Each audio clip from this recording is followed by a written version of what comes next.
Hello, Taurus. Leo, Sun, Moon, Rising, and Venus signs. Kamusta kayo? Sana po ay nasa mabuti kayong kalagayan. Welcome back po sa Star Tarot. At kung bago kayo dito, welcome din po kayo. Please subscribe, like, share my videos, and leave me a comment kung nakaresonate kayo. So, siguro you are dealing with a Taurus, no? Kaya pumasok or sumingit si Taurus or baka meron kayong mga Taurus placements sa iyong chart, no? So, first message ninyo is stillness, okay? This is the time, no? Important time sa buhay ninyo na kailangan mong, ano, you need to spend the time by yourself, okay?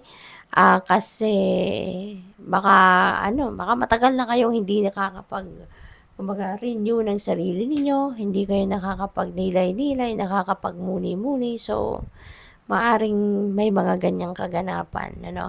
So, you need to put yourself into stillness sa ngayon, alright? Para nang sa gayon,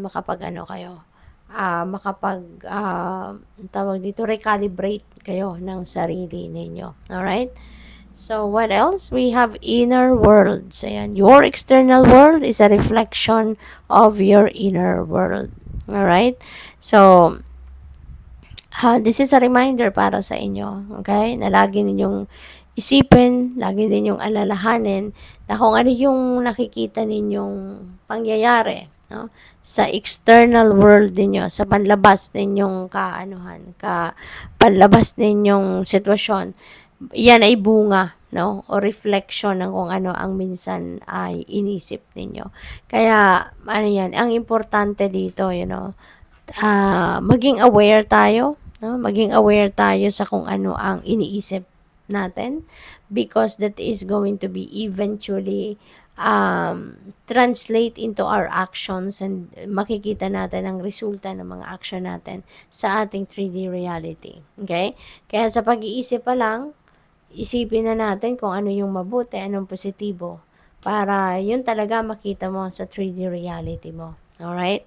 So, we have strength. You are being guided by the cosmos. Stay strong. A positive outcome is assured. Alright? So, ayun, magpakatatag ka lang. Okay? Tibayan mo ang inyong loob. Ano man ang iniisip mong gawin, huwag kang susuko kung merong kapaguran, kung merong mga hindi masyadong paborable na mga pangyayari, wag kang susuko. Okay? Stay strong. Lagi mong i-activate yung inyong courage and inner strength because kayang-kaya mong mapagtagumpayan ang kahit anumang problema.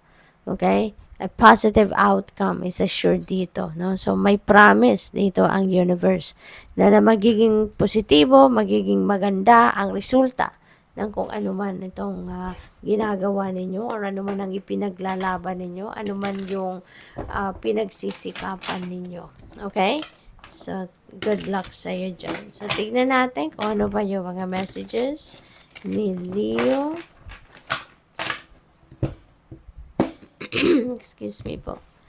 So, we have High Priestess. Ayan. So, napaka-blessed ninyo. You're so blessed kasi you are always divinely guided. No? With the High Priestess energy, you're divinely guided. Laging nandiyan ang divine universe para gabayan ka, para tulungan ka. 'Di ba? Na magkaroon ng linaw ang iyong isipan, something like that. Kaya ang importante dito, no, always tune in to your intuition and pagtiwalaan mo kung ano yung mga mensahe na napipick up ninyo from your intuition because that is divine guidance, okay? That's coming from the divine. Kaya pakinggan ninyo ito. Alright? So, we have temperance, energy. This is about patience. Okay? Patience. Siguro kailangan ninyo na maging matutong magantay or matutong magpasensya, lawakan ang inyong pag-iintindi towards other people. Yung ganon, kalma lang. Alright? Kalmahin ang inyong damdamin, ang inyong pakiramdam. Alright? At saka, uh, peace, no? Para magkaroon kayo ng kapayapaan, 'di ba?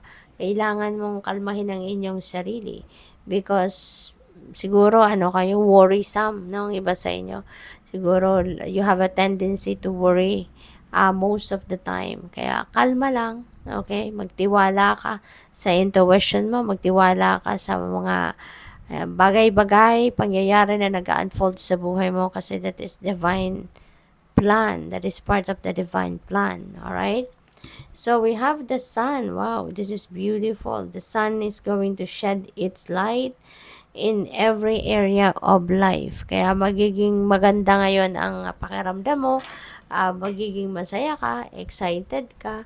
Siguro kung meron ka man mga problema na iniisip, solutions will come. No? Masosolve mo na din ang problema kasi magkakaroon ka na ng liwanag, 'di ba? Magkakaroon ng linaw sa isip mo.